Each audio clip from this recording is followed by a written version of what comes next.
Hello, friends. Welcome to Level Up with Debbie Neal. I am your host. There is nowhere I would rather be than right here, right now with you. This podcast is all about leveling up in all aspects of our lives. Thank you for being here. I am so grateful. I'm excited to be on this journey with you. Together, we are leveling up. You ready?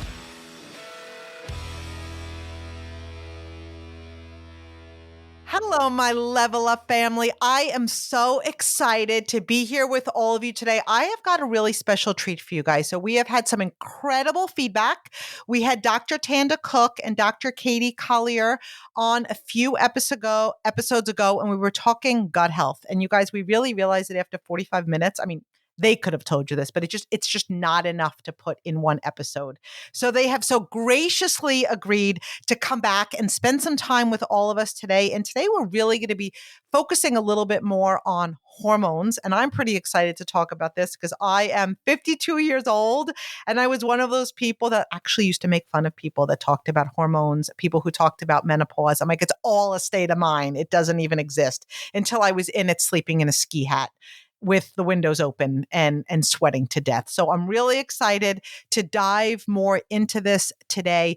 And then we're actually going to do another episode coming up, and we're really going to be talking about gut health and how it ties into, our mental health, which is such a huge connection in today's world. I didn't know that the gut was attached to everything. Like I used to think gut, I used to think stomach, I used to think whether my gut needed to be a little bit flatter, not really realizing it was such a second brain and how it was connected to so many things. So I'm really excited to share these two incredible leaders with you guys and share some wonderful information. So I know on our last episode, I gave you guys a really nice long bio of both of them. And if you didn't listen to that episode, go back so you could hear their bio and you could hear that episode.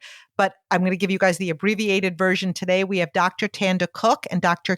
Collier. They are both naturopathic physicians, health coaches, food experts, speakers, and just incredible, generous women that are very, very passionate about sharing their knowledge and their expertise with not only all of us, but really like the world. So I feel very, very grateful to have you both here.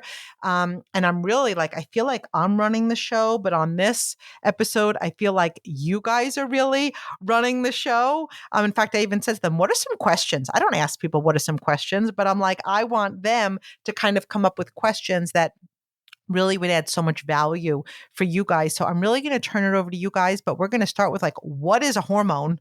What is a hormone? How is it connected with gut health? And then we'll just roll from there. Awesome. So thank you, Debbie, again for having us. A hormone is simply a chemical signal that, and a kind of an easier way of thinking about it is it's like a text message in the body.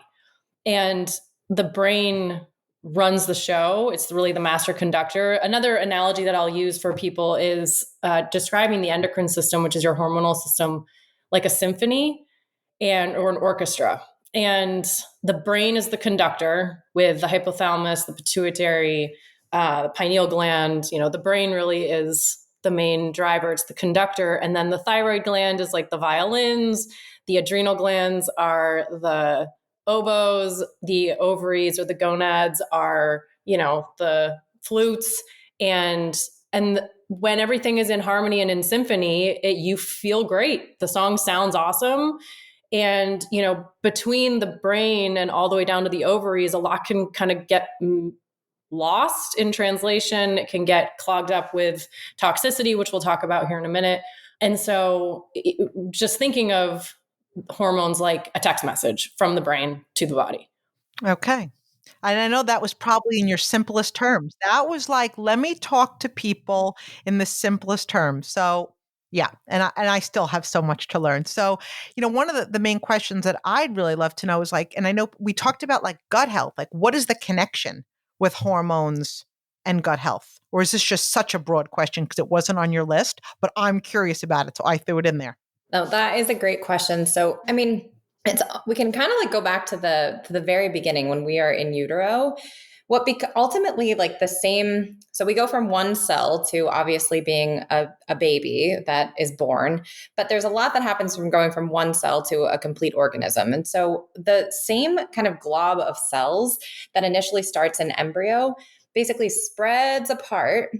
That top part becomes your brain and the other part becomes your gut. So your brain and your gut are intricately connected from conception.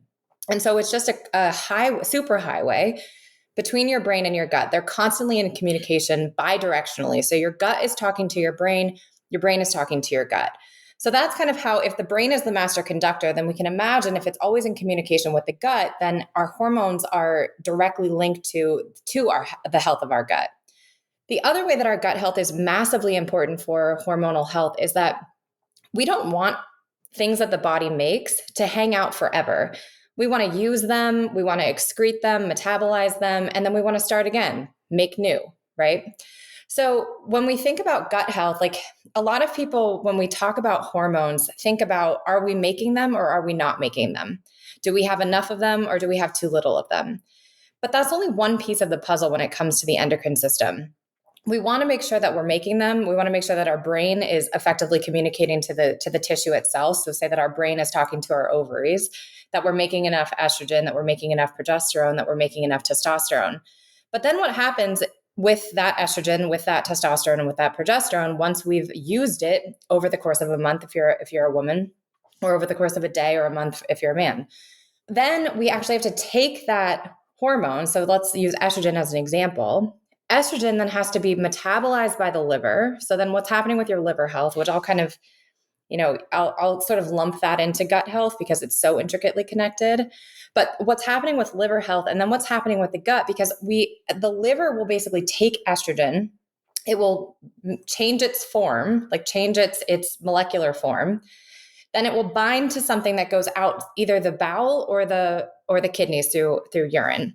So if your digestive tract isn't functioning optimally, what can happen is that estrogen can kind of get uncoupled from that carrier molecule. And then what that happens is that estrogen is left in the bowel and it can get reabsorbed and go back into circulation.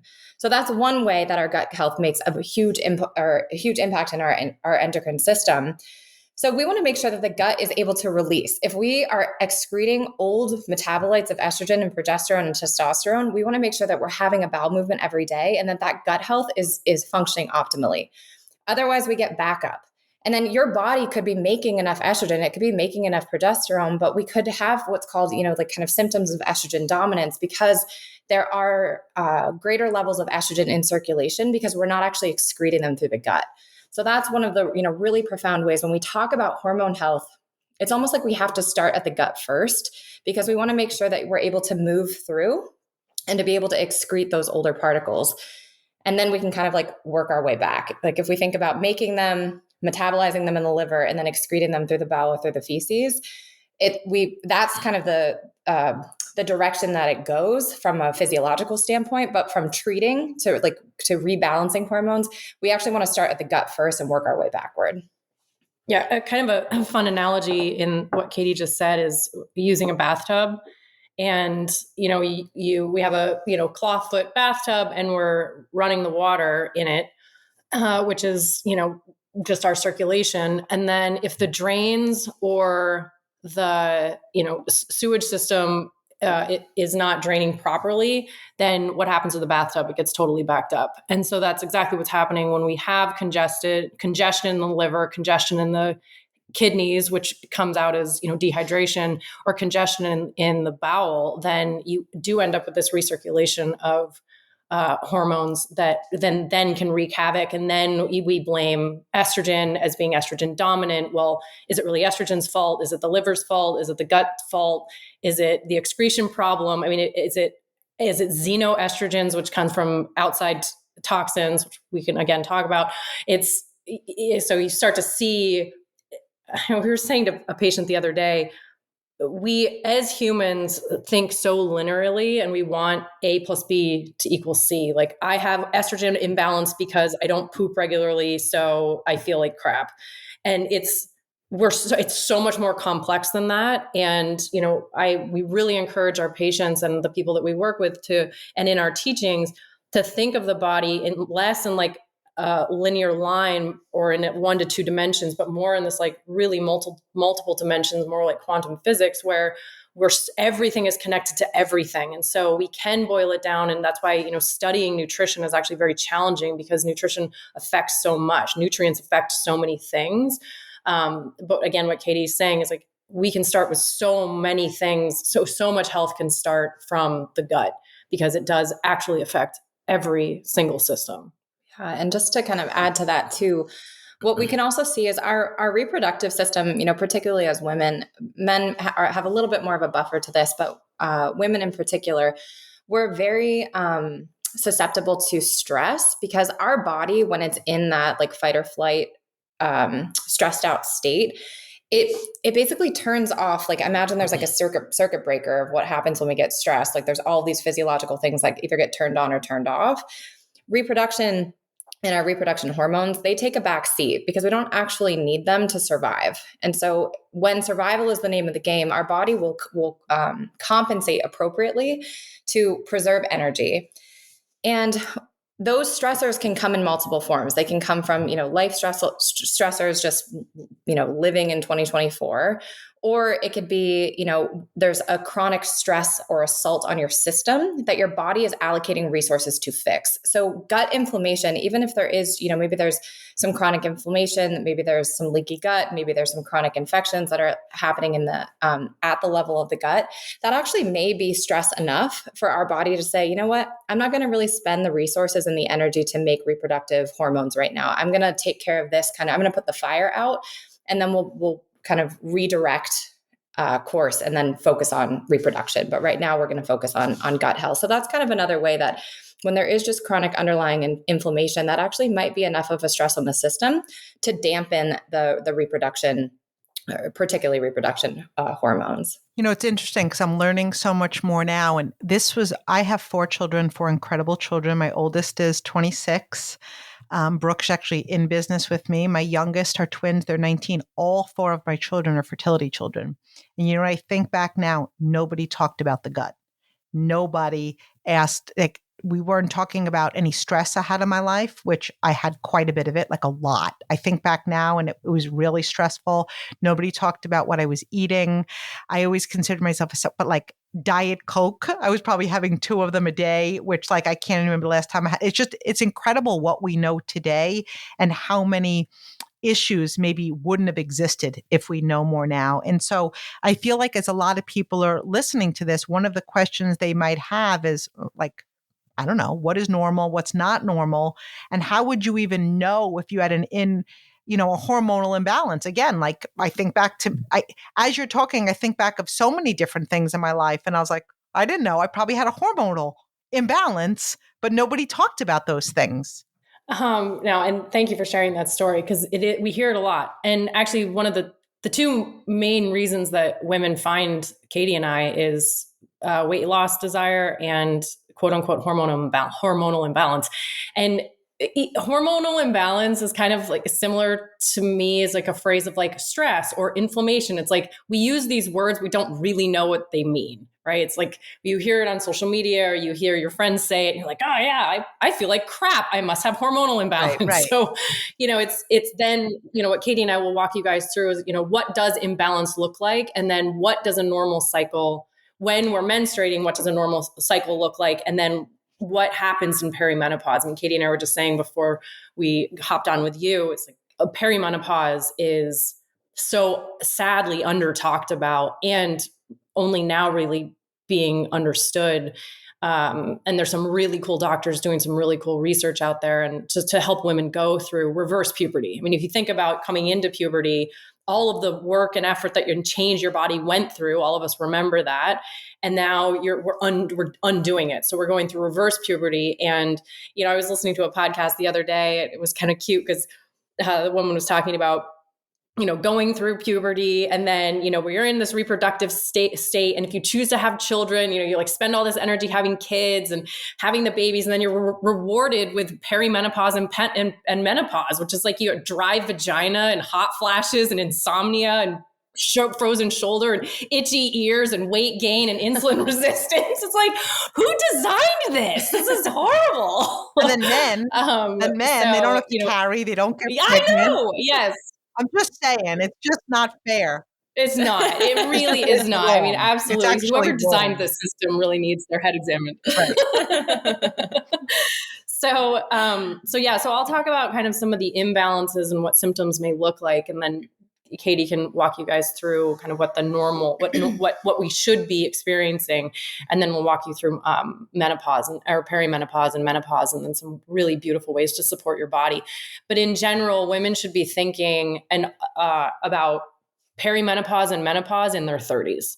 If you're listening to this podcast and you're in your 30s, congratulations. That is when you can really be taking care of your body composition, your blood sugar, your activity level, your self-care, your sleep patterning, your stress management. I mean, because that will set you up in your 40s, 50s, and 60s to go through menopause and perimenopause really actually healthily and not suffer so much. And I'm going to turn 44 next month. So I'm taking this really seriously. I mean, I'm currently still menstruating, but it's creeping up on me. So what are some symptoms of quote unquote hormonal imbalance?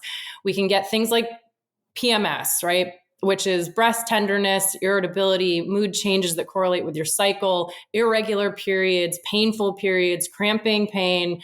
And people think, they really want to know, what to do about cramping and what helps it. And it's so many things in terms of diet, gut health will help with that. Like caffeine intake, alcohol intake, all really impact people with really severe cramping. Acne is one, having issues conceiving, mood problems that last all month, fatigue. We could keep going and going. I mean, there's so many symptoms, weight gain, thinning of the hair, thinning of the not to interrupt you. You talked about cramping. I'm just going to interrupt for a second. So I was one of those people. I mean, too much information for my listeners, but I don't have a uterus today. It was totally disease ridden. And I was one of those people that had cramps my whole life, like cramps so bad, like didn't go to school cramps that would like start a week before it actually came. And so what I did, the only way I survived was I literally took Advil every 8 hours. I set my alarm in the middle of the night. And even if I talked myself out of, I don't need it, then what happened, because it was like muscle contracting, like then it got to the point that Advil wouldn't even help it because the pain was so bad. And so I'm only bringing that up to interrupt because maybe what should I have done in this instance? Because some of the times I felt like calling 911. I'm not going to lie. Yeah. Well, and it's funny that you say, funny, it's interesting that you say cramping and like muscle contractions, because the cramping that you're experiencing during your period is the same muscle contraction that you go through when you go into labor. So it's the same mechanism. It's just at a way, way less level. And it's your uterus is right near your gut. So again, it's like making sure that our gut is actually in balance will help so much. And to make sure that you're, like Katie was saying about detoxing your hormones properly. And so we will, in the end of this, give you guys some really fun tips and tricks about how to help that. And one of them in particular, and we'll give you the details in the end, but is seed cycling. So you rotate certain seeds throughout the month to help push estrogen pathways and help push progesterone pathways to help you get into balance. And it's the closest thing to sorcery that I've seen since going to medical since school. Our last episode, it works. Since our last episode, I've been having bone broth and sauerkraut every day. Oh my God, I love it. Good job. I'm very coachable, ladies. You are so coachable. I'm very coachable every day. That's amazing. That's awesome. I'll do the seeds. That's so great. Well, the seed cycling definitely get you and your kiddo, your daughters on. So anyway, so imbalance really looks like all those things that I just listed, plus, the weight gain, and then it goes as far as, insulin resistance, blood sugar dysregulation, sleep dysregulation, hot flashes. And so that when women come to us and saying, I think my hormones are out of whack, we say, you better Yes, you better believe they are. And because hormones, in terms of what your thyroid is doing, your adrenals are doing, and your ovaries are doing, they're in communication with each other all day, every day. They do not take a break. This is a 24/7, 365 days a year job for them to keep you that symphony going. And we do a lot of things as Westerners to disrupt that symphony. But before we jump into what those are, I'll just have Katie tell you, like, what is it supposed to look like? What is it supposed to look like, feel like, sound like, taste like, that's normal? Mm-hmm. Yeah. So I think to even like to jump into what a healthy cycle would look like, I think it's, so many women don't even necessarily know what's happening during their cycle. A lot of like the cursory understanding is I'm either on my period or I'm not. I'm either bleeding or I'm not. And yet there's so much happening in between actually menstruating or not. So we have what's called this infradian rhythm. So most of us have heard of the circadian rhythm, which is our sleep-wake cycle. The infradian rhythm is unique to women, and that is our 28, roughly 28-day cycle of menstruation. What happens during those 28 days? So basically, we have a 28-day cycle, and we can almost kind of like, for ease sake, we can split it right down the middle at day 14. So we've got the first half of our cycle. Day 1 of your cycle is the first day that you actually begin to bleed. So day 1 of your cycle until day 14, we're leading up into ovulation. Ovulation occurs at for ease sake, again, let's call it day 14. So that first half of your cycle is basically run by estrogen. She's the one running the show for the first half of the cycle. And then ovulation occurs. We get this, kind of surge in hormones, surge in testosterone, and then we ovulate. And then post ovulation, we lean on progesterone. She's running the show for that latter half of your cycle. So in between ovulation and then bleeding again. Now, estrogen and progesterone, they have very different personalities. And anyone that has had hormonal imbalance or, has been on hormone replacement therapy or oral contraception that has had their hormones manipulated, we know that they make a big difference. Who's running the show and who's in charge feels really different. So running on like kind of swimming in estrogen versus swimming in progesterone feels really different over the course of our month. Unfortunately, we're just not really taught that as women. We think it's kind of like, I feel the same. I should feel the same. I should be eating the same. I should be moving the same. I should be, sleeping the same every day of my cycle. And then, I either get my period or I don't. But what happens is when estrogen is running the show, estrogen, she's like, I like to use the analogy of imagine that estrogen, testosterone, and progesterone are at a party. Estrogen, she's like the type A personality. She's a go-getter. She's high energy. She's like out there meeting and greeting and shaking hands and kissing babies. Like she's just like the life of the party. She planned the party. She made sure everyone was coming. Testosterone's kind of steady Eddie. It's like he's just kind of in the corner hanging out, playing video games. And then we've got progesterone, who is estrogen's sister, but she's the opposite of estrogen. She's the introvert. She's calm. She's cool. She's collected. She's relaxed. She'd rather be at home, cuddled up with a blanket and a cup of tea and, just save the extrovertedness for her sister. Okay. So we've got estrogen in the first half of your cycle, then we've got progesterone in the second half of your cycle, and they require really different things. And so a lot of women feel like, they're moving through the course of their cycle and, maybe you go to the gym and you just don't have as much strength, or you just don't have as good of a workout, or you actually find that you're like getting closer to your period and you're hungrier and you've got all these cravings and like you want more food. That's by design, actually, because what's happening physiologically is different based on whether estrogen is running the show or progesterone is running the show.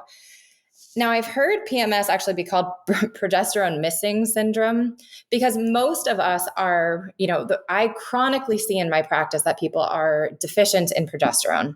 They're not making enough progesterone. We actually have to ovulate in order to make progesterone. So because progesterone so imagine we're back at that party, okay? And cortisol walks through the door. Now, cortisol, we're going to kind of define him as like the like nasty ex-boyfriend, okay? Estrogen looks at cortisol. Cortisol, again, for those listening, it's our primary stress hormone. So cortisol comes to the party and estrogen's like, I don't really want to hang out with him, but I can, it's fine. Progesterone sees cortisol coming through the door, and she's out. She's like, I don't want to be here. She will bounce. Progesterone just will not hang out with cortisol. So then it comes to, we live in a predominantly stressed out society. We're pretty hard on our bodies, whether that's through the food that we're eating, the thoughts that we're thinking, the way that we're moving or not moving. Our bodies are pretty stressed out. And in that stressful time, estrogen will still come to the party. Like she can still hang out. She doesn't love it, but she can still hang out. But then we get into ovulation and then post-ovulation, and progesterone's nowhere to be seen. And so most women, we run their labs and progesterone is low. And then they're seeing, all of these kind of like estrogen dominance. I feel like that's kind of circling the internet right now. It's not necessarily that you're estrogen dominant. It's just that you don't have any progesterone to balance out that estrogen. So you're feeling like these symptoms of high levels of estrogen when then you run your labs and actually your estrogen looks okay, but your progesterone is pretty low. So progesterone, that's where it becomes really critical in taking care of, our stress response, how we're eating, how we're moving, how we're living our life, particularly in that second half of our cycle, so that we can welcome progesterone. We can bring her back online. She can do her thing. And progesterone, she's like the calm, cool, relaxed one. We actually want progesterone to come around. When she's not there, we're not cool, we're not calm, we're not relaxed. So, when we take care of progesterone, then we actually start to see a healthy, normal cycle. We start to, ovulate when we should. We start to menstruate when we should. We see cramping decrease. We see breast tenderness decrease. We see acne decrease. We see a lot of that irritability. Again, she's pretty relaxing. So a lot of the classic symptoms that we can consider as PMS actually might just be that your progesterone is not being taken care of. The other thing to just coattail of that is another thing that can happen is because of the environmental toxins that we're exposed to, they're called xenoestrogens. And if you want to Google that, it's XE, it starts with an X. I'm not going to spell the whole thing, but it's xenoestrogens. And they're found in plastics. They're found in like PFAS. They're found in the fragrances, all of these endocrine disruptors that we're exposed to through cleaning products, makeup products, food, preservatives, flame retardants, furniture, paint, so our environmental toxins will trigger these xenoestrogens. So it's these molecules, pesticides, herbicides, fungicides that look enough like estrogen in the body that it will start triggering those estrogen dominant symptoms. And so then a woman goes in, gets her labs tested, but lo and behold, her estrogen's normal, but she's still displaying breast tenderness, irritability, bloating, painful periods. And so then, she's told that she's nuts because, her actual hormones are fine. Because we can't actually test because the xenoestrogens look just enough not like estrogen that it won't show up on a test, if that makes sense. So these xenoestrogens will push the estrogen pathway, but not show up on a lab test. But this woman's displaying high estrogen dominance, but her estrogen's fine. So it becomes very confusing. So then what Katie and I do is then we start coaching people about where's the toxicity in your life? Like how much plastic are you using? Are you, Keurig cups, which, people drinking coffee and they blast heat through, they have a coffee maker and they blast heat through those little plastic cups and then drink out of a plastic cup or drink water out of a plastic cup or plastic water bottles. And that is all endocrine disrupting compounds.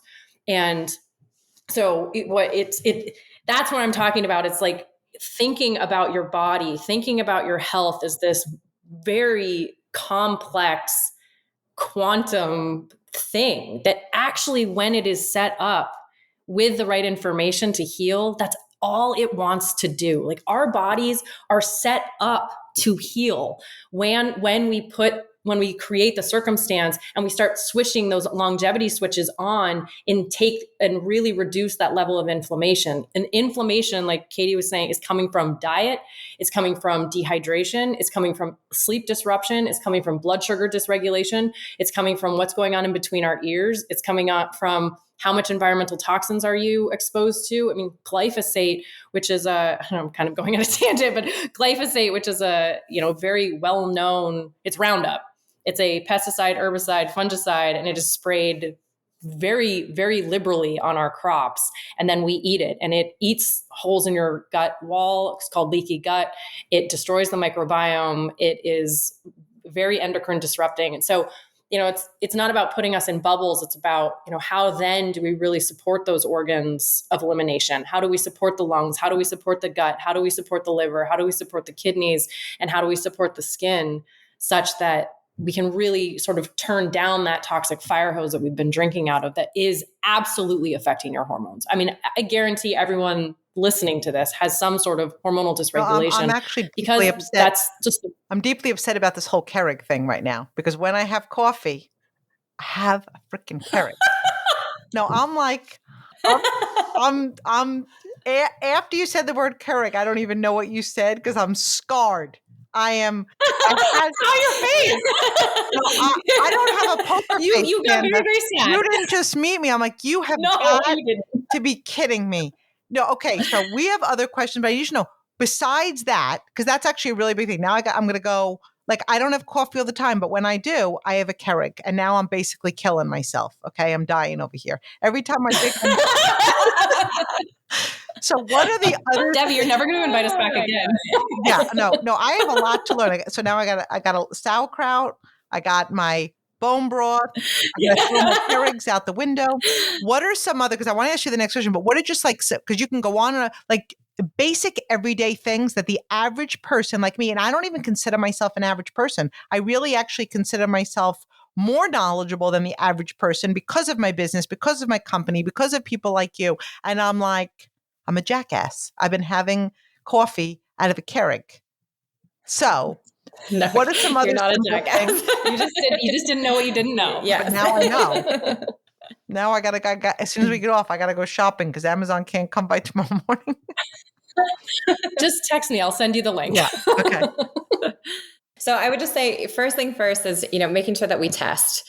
Like, test, don't guess when it comes to your hormones. If you can find a functional, medicine doctor or a naturopath that can do some of these more functional labs to see what's happening at the level of your hormones, that will kind of help guide a treatment plan. But general things that everybody can start doing is eating whole foods, really minimizing those ultra processed foods, to take care of your gut health and to remove, to support your microbiome and your detox pathways in your liver, and to take that burden so that we actually can start to eliminate these hormonal byproducts. So, the other thing is stress management. I mean, we said it, especially when it comes to your hormonal system, it's, women in particular, we're really susceptible to stress, particularly in that second half of your cycle.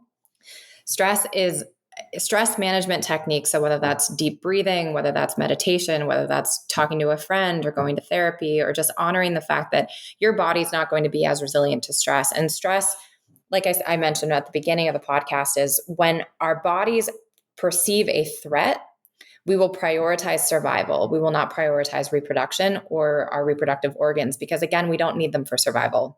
So stress management is critical in making sure that we have a healthy endocrine system.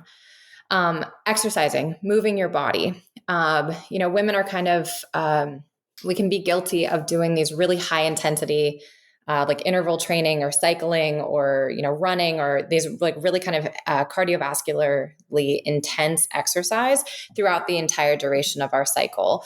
What we're now knowing is that estrogen can handle that. She can handle that early morning HIIT class. She can do the cycling. She can get her heart rate up. She can do that really intense exercise. Progesterone doesn't really love that because that kind of exercise can actually raise cortisol. So it's a little bit too stressful on the body. So I recommend strength training. Weightlifting, you can do every single day throughout your cycle. You don't have to necessarily manipulate your workout program. And it doesn't mean that you can't do those HIIT workouts. It doesn't mean that you can't do them ever. It's just kind of front loading them into the first half of your cycle between, day one of menstruation into ovulation. That's when your body's going to get the most benefit from those kinds of workouts. And then, how we take care of our liver health as well. Doing castor oil packs, taking milk thistle is really good for liver health. Doing any kind of bitter greens. So when you're making a salad at night, adding some kind of like dandelion leaf or sorrel or any of those greens that are going to be a little bit more bitter, our liver loves that. So taking care of our digestion, taking care of our liver to make sure that it has all of the resources that it needs to break down these hormone metabolites and then to be able to excrete them, and drinking enough water. So we recommend drinking half your body weight in ounces per day, because again, one of the other big pathways that we release these old, hormonal metabolites is through our kidneys and through our urine. And so we need to make sure that we're drinking enough water to help our kidneys filter that. And lastly, I don't know if you have anything to add, but those environmental toxins that Tanda was just saying, it's like really cleaning up your environment. How much plastic are you using? Are you storing your food in glass containers? Or are you storing them in plastic? Are you, fragrance is another big one that our bodies are really, really susceptible to, particularly women with those estrogens. So, your cosmetics and scented candles and Glade plugins and, how much fragrance. Essential oils are fine. But if it can be, when it says fragrance on the back of a shampoo bottle, that could be up to 30,000 different chemicals that, because it's a proprietary blend, the company doesn't have to disclose. So starting to pay attention of, the things that we're coming in contact with within our environment and how they're impacting our endocrine system. So I would say that those are kind of my top tips in moving toward balance with your endocrine system, and then seed cycling. So in terms of testing, there's something called the Dutch test. And if you can go to, it's like dutchanalytics.com, and you can contact them. You can find practitioners that are doing that test, and it's a take-home kit. You spit in some tubes and you urinate on some cards, and you can see where those metabolites are going. You can see what your adrenals are doing. It's a very comprehensive test. And you can see also not only how you're metabolizing estrogen, but in terms of the pathways, are you metabolizing more in that damaging DNA pathway? Are you, what does your circadian rhythm look like? What are your adrenals doing? It's really awesome. So that's the Dutch test, and it's Dutch Analytics. You can go on their website, you can find practitioners. And again, now with telemedicine, it's just so easy for people to really test. I'm just really hitting home what Katie's saying is like, test, don't guess. Because if you're a woman in America, you have imbalance. Like it sort of is that generic. And so finding out exactly so then you can get tailored supplements, you can get tailored lifestyle, you can get tailored movement, you can get all of these other biohacks that you can really start to step in and help your body heal on its own, because it can. So that's the testing. In terms of stress management, again, stress is one of those words that I feel like we throw around. It's like inflammation or hormones. Do we actually really understand what's happening? So many times, Debbie, we'll ask our patients, what is your stress level like? And they say, oh, well, I'm not a brain surgeon, so I'm not stressed out. We specifically, I think, as women, downplay the amount of stress that we're actually under. And I'm 44 almost. I'm a 44-year-old bucket of stuff. You're a 53-year-old bucket of stuff. 52. It's like all of that counts. And like, 50, sorry, 52. You're a 29-year-old bucket of stuff. I've got a bucket of stuff. I wear a lot of hats. Yes. Mm-hmm. And so what counts as stress? Blood sugar dysregulation. 93% of Americans have dysregulated blood sugar. That is a stress on the body. You may or may not feel it. People who say they have sugar cravings most likely have a blood sugar dysregulation. Most people who wake up in the middle of the night craving sugar, wanting to eat, or having a hot flash that's not related to menopause probably have blood sugar cravings or blood sugar issues. So, getting hangry, having to eat every 2 hours, having to eat every hour, that you have a blood sugar dysregulation. So that is a huge stress on the body. Sleep dysregulation is a huge stress on the body. Do you snore? Do you mouth breathe? Do you feel rested when you wake up? What time are you going to bed? How are you sleeping in the dark? How much light pollution are you getting? That is a huge stress on the body. So it's again, like people don't think of these things. Then how much environmental toxins are you exposed to, right? How many Keurig cups are you drinking a day? So that is a huge stress on the body, because those plastics they disrupt the gut microbiome. They mess with our hormones. It is very stressful for the body to then try and sort out what these microplastics are doing in our system. That's a stress on the body.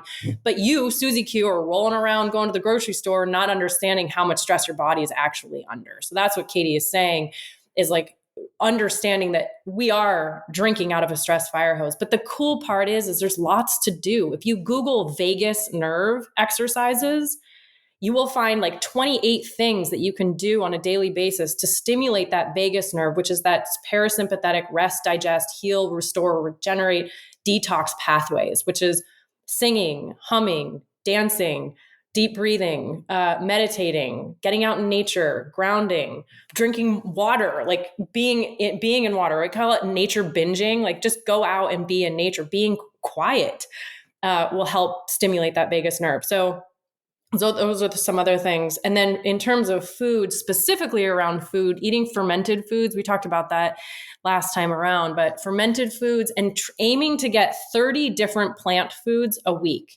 So 30 different plant foods a week. Teas count, spices and herbs count.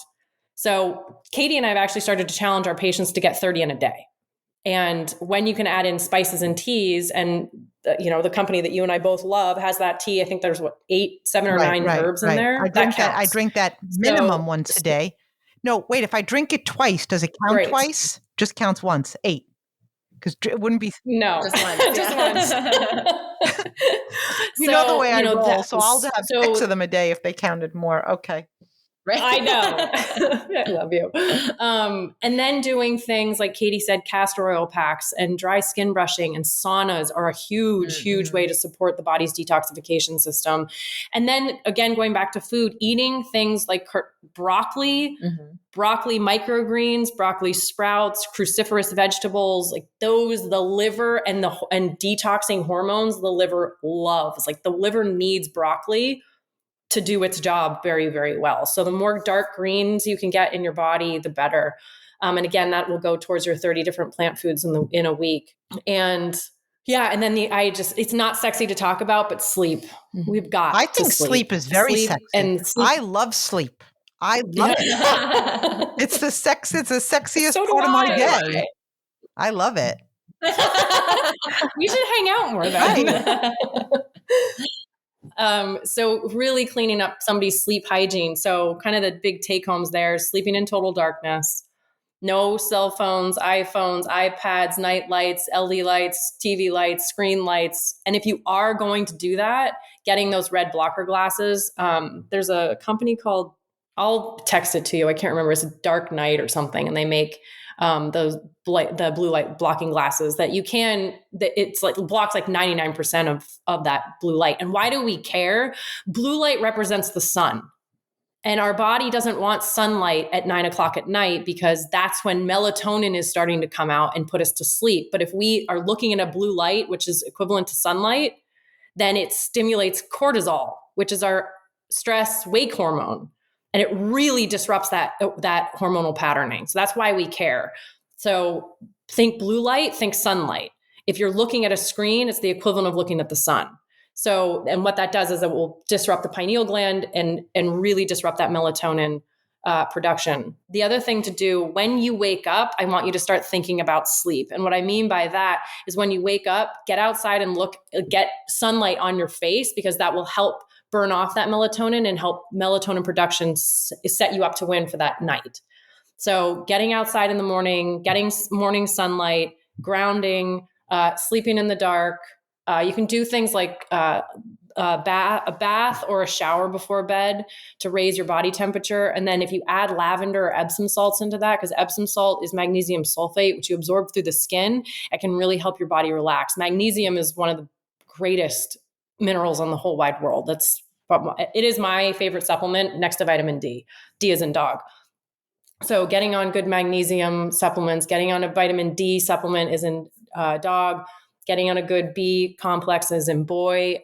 Ideally, they're methylated because many of us have that MTHFR gene that we don't methylate, which is another way to say detoxing. And then getting omega-3s and antioxidants and vitamin C and vitamin E. And, so there's sort of like those basics, but taking care of your sleep and then going to bed at the same time and waking up at the same time as much as you can. Keep that routine, even on the weekends or even on the days that you're working. So having good routine around sleep, the more hours before midnight, the better. So you can get into those deep sleep cycles. And then doing castor oil packs at night, like we said, for the liver health. There's a really good friend of mine. Her name's Dr. Marisol. She's a naturopath. She has a company called Queen of the Thrones. You can find her on Instagram, and she makes the best castor oil packs we've seen. I need those. And that's just the simple act of, the only time I took castor oil in my life, again, this is going to be TMI also, was to put myself into labor with my son. So my doctor he was due on Christmas Day. And of course, all you want is a healthy child. But I was like, I do not want to be in the hospital on Christmas Day in an ideal world. And if you know me at all, I am type A. I'm estrogen. Like I'm the estrogen at the party. Okay.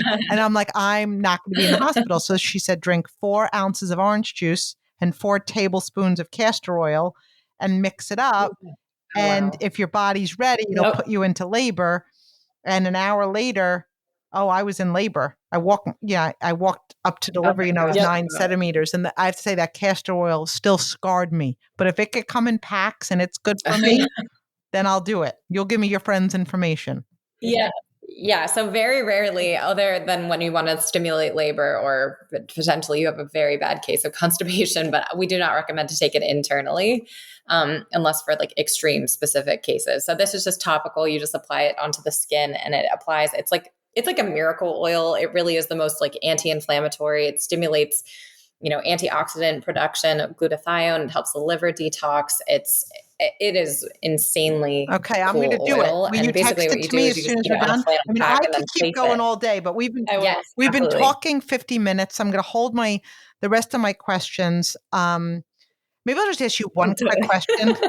Just one, and because first of all, I want you to tell everybody where they can find you again. But one of the biggest things that I talk about all the time is mindset. Hormones affects mindset. So often people they can't get themselves into just like the gut is a second brain. If your hormones are off, your mindset's just not going to be good. It's just not. And then it disrupts everything. So I don't know if you want to touch on that for a minute. We'll let everybody know where they can find you, and then they'll know you'll be back really soon. Well, the cool part is that what impacts your mindset impacts your hormones. And you can kind of get into that vicious cycle of if you have poor mindset and you have, high negative self-talk, or you have, that causes a lot of stress on the system too.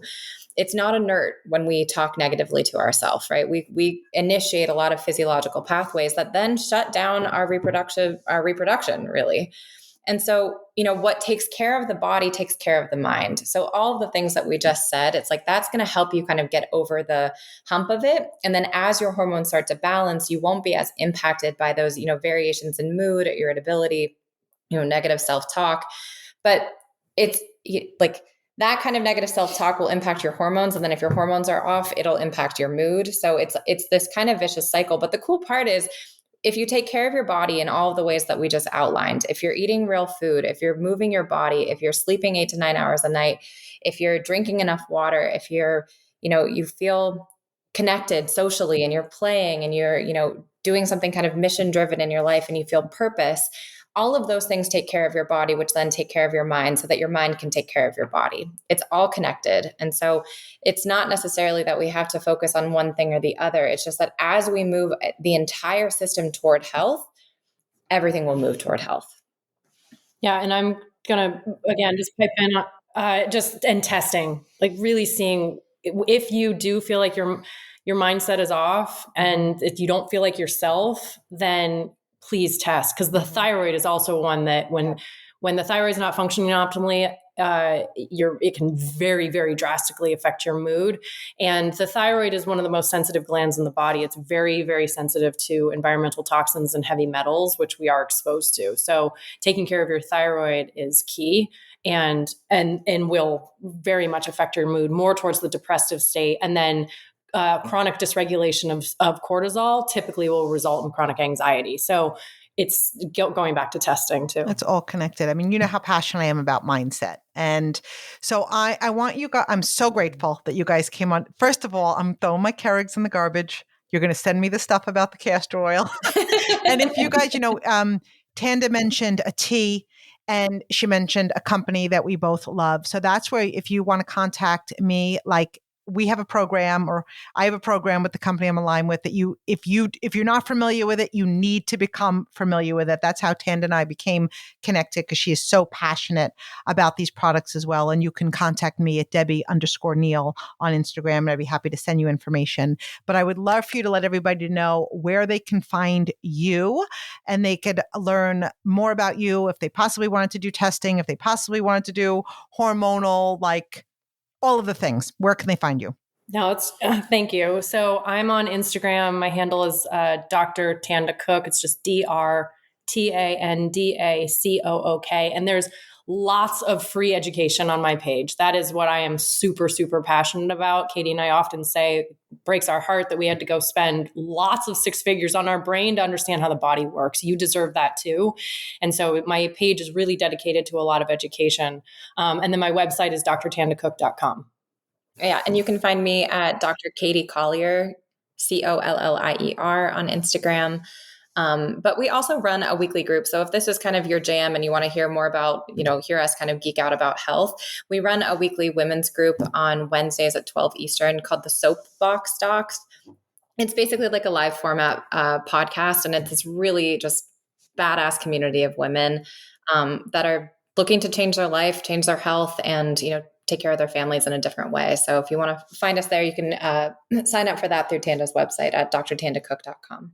Well, I can't thank you both enough. You're educating me every single week, and I'm sure the listeners learn so much from you both. And I look forward to having you both on again, because we're going to dive deeper, and we're going to talk about the gut, and we're going to talk about mental, attached to the mental side of it. And there's so much of that going on in today's world. And I feel like we need that episode more than any other episode that may exist. So thank you both so much. Have an incredible day. I'm super grateful. And everybody have an incredible week. Love you, friends.